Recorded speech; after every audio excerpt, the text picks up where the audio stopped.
शेख हसीना भारत में रहकर लगातार बयान दे रही हैं, जिसको लेकर बांग्लादेश की अंतरिम सरकार आपत्ति जता चुकी है।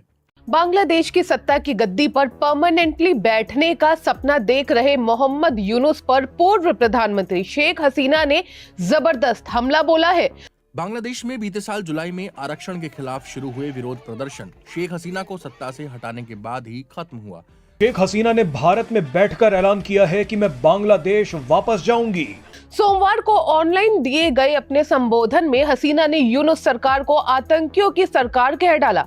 यानी भारत को जिस चीज का इंतजार था वो होने लगी है। जिसके बाद एक अंतरिम सरकार अस्तित्व में आई। विरोध प्रदर्शनों के दौरान जिन पुलिसकर्मियों की मौत हुई थी, उनके परिजनों से सोमवार को शेख हसीना ने डिजिटल कॉन्फ्रेंसिंग के जरिए बात की।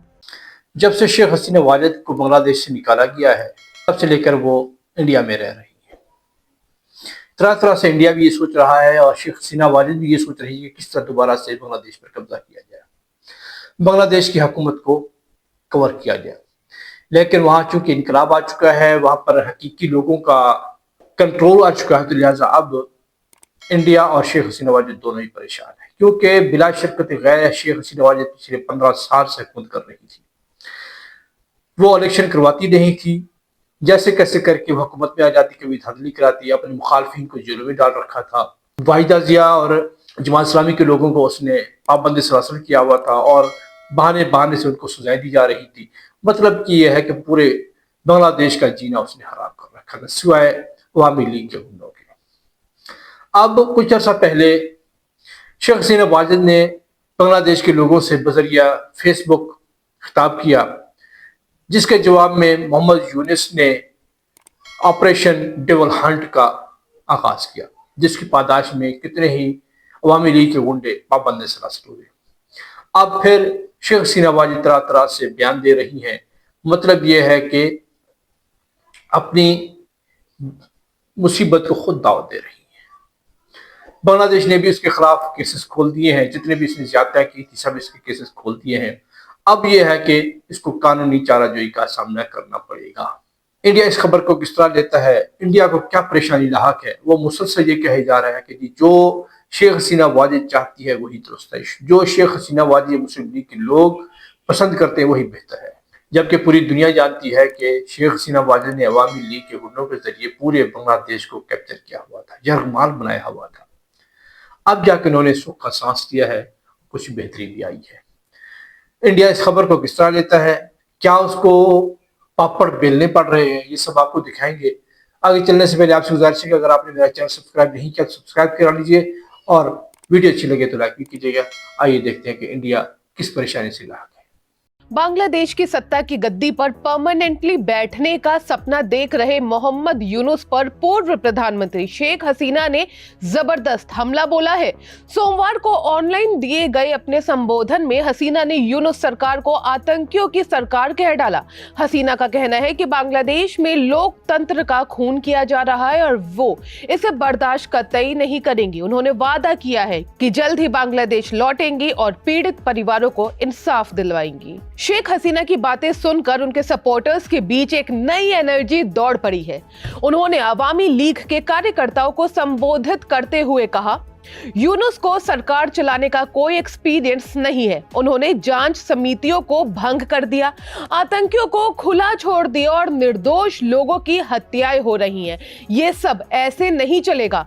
हम इस आतंकवादियों की सरकार को उखाड़ फेंकेंगे इंशाअल्लाह। बात सिर्फ यहीं तक नहीं रुकी। उन्होंने ये भी कहा कि छात्र आंदोलन के दौरान मारे गए लोगों की मौत के लिए पुलिस को दोषी ठहराना गलत है। उन्होंने कहा, कोट अनकोट, अगर अभी भी उन शवों का पोस्टमार्टम किया जाए तो सच दुनिया के सामने आ जाएगा। ये लोग पुलिस की गोली से नहीं मरे थे। हसीना ने इस मुद्दे को जोर शोर से उठाते हुए कहा कि यूनुस सरकार आतंकियों को पाल रही है और निर्दोष लोगों को निशाना बना रही है। आपको बता दें, बांग्लादेश में बीते साल जुलाई अगस्त में छात्रों का बड़ा विरोध प्रदर्शन हुआ था। आंदोलन की आड़ में क्या हुआ, किसकी साजिश थी और किसका फायदा हुआ, ये अब तक रहस्य बना हुआ है। लेकिन हसीना ने यूनुस सरकार को इस मामले का मास्टरमाइंड बताया है। उनका दावा है कि पुलिस ने अधिकतम संयम दिखाया, लेकिन उन्हें जानबूझकर निशाना बनाया गया। हसीना ने कहा कोट अनकोट, अबू सईद मामले में भी यही हुआ, पुलिस पर हमला किया गया, जवाबी कार्रवाई हुई और अब इसका ठीकरा सरकार पुलिस पर ही फोड़ रही है, लेकिन सच को ज्यादा दिन तक छुपाया नहीं जा सकता। भारत और बांग्लादेश के बीच उतार चढ़ाव भरे रिश्तों के बीच एक सबसे अहम मुद्दा शेख हसीना को लेकर बना हुआ है। बीते साल 5 अगस्त को वो बांग्लादेश से भारत आ गई थी और तब से वो यहीं पर हैं। शेख हसीना भारत में रहकर लगातार बयान दे रही हैं, जिसको लेकर बांग्लादेश की अंतरिम सरकार आपत्ति जता चुकी है। शेख हसीना ने बांग्लादेश की अंतरिम सरकार और उसके प्रमुख सलाहकार मोहम्मद यूनुस पर एक तल्ख टिप्पणी की है, जिसको लेकर अंतरिम सरकार को भी बयान जारी करना पड़ा है। अब आप ये जान लीजिए कि शेख हसीना ने क्या कहा है। बांग्लादेश में बीते साल जुलाई में आरक्षण के खिलाफ शुरू हुए विरोध प्रदर्शन शेख हसीना को सत्ता से हटाने के बाद ही खत्म हुआ, जिसके बाद एक अंतरिम सरकार अस्तित्व में आई। विरोध प्रदर्शनों के दौरान जिन पुलिसकर्मियों की मौत हुई थी, उनके परिजनों से सोमवार को शेख हसीना ने डिजिटल कॉन्फ्रेंसिंग के जरिए बात की। समाचार एजेंसी पीटीआई के मुताबिक बातचीत के दौरान शेख हसीना ने कहा कि मैं वापस लौटूंगी और हमारे पुलिसकर्मियों की मौत का बदला लूंगी। 16 साल तक बांग्लादेश की सत्ता में बनी रही शेख हसीना ने मोहम्मद यूनुस पर आरोप लगाया कि उन्होंने सभी जांच कमेटियों को खत्म कर दिया है और आतंकियों को लोगों की हत्या के लिए खुला छोड़ दिया है। वे बांग्लादेश को तबाह कर रहे हैं। शेख हसीना ने दावा किया है कि जब उनकी सरकार गिरा दी गई तो वो मौत से बाल बाल बची थीं और ईश्वर उन्हें निश्चित रूप से कुछ अच्छा करने के लिए जिंदा रखना चाहता है। शेख हसीना ने सीधे मोहम्मद यूनुस पर आरोप लगाते हुए कहा कि देश में हुई हत्याएं मुझे सत्ता से बाहर करने की उनकी सोची समझी साजिश का हिस्सा थीं।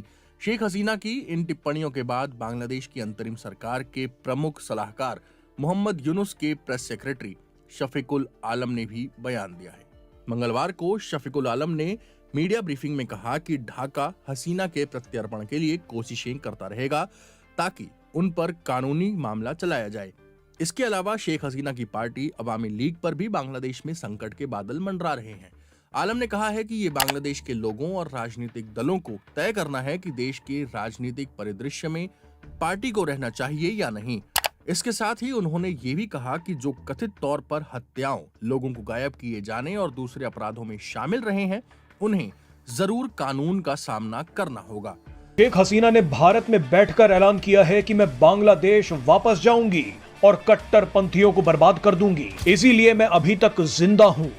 यानी भारत को जिस चीज का इंतजार था वो होने लगी है। आपको याद होगा कि कुछ दिन पहले डोनाल्ड ट्रंप से जब बांग्लादेश पर सवाल किया गया था तो ट्रंप ने कहा था कि मैं बांग्लादेश को पीएम मोदी पर छोड़ता हूं। कई लोगों को समझ नहीं आया कि ट्रंप ने बांग्लादेश पर पूछे गए सवाल को मोदी के हवाले किया है या पूरे बांग्लादेश को, मगर अब तस्वीर थोड़ी थोड़ी साफ होने लगी है। हमने आपको पहले ही दिन से बताया था कि शेख हसीना भारत के लिए एक बहुत बड़ा एसेट है। भारत के लिए शेख हसीना बांग्लादेश की मोहम्मद यूनुस सरकार के खिलाफ सबसे बड़ा हथियार है और अब इस हथियार को एक्टिवेट कर दिया गया है। शेख हसीना ने भारत में बैठकर कहा है कि मैं बांग्लादेश वापस जाऊंगी और बदला लूंगी। शेख हसीना ने कहा है कि मोहम्मद यूनुस सरकार आतंकवादियों की सरकार है और मैं इन सभी को उखाड़ फेंकूंगी।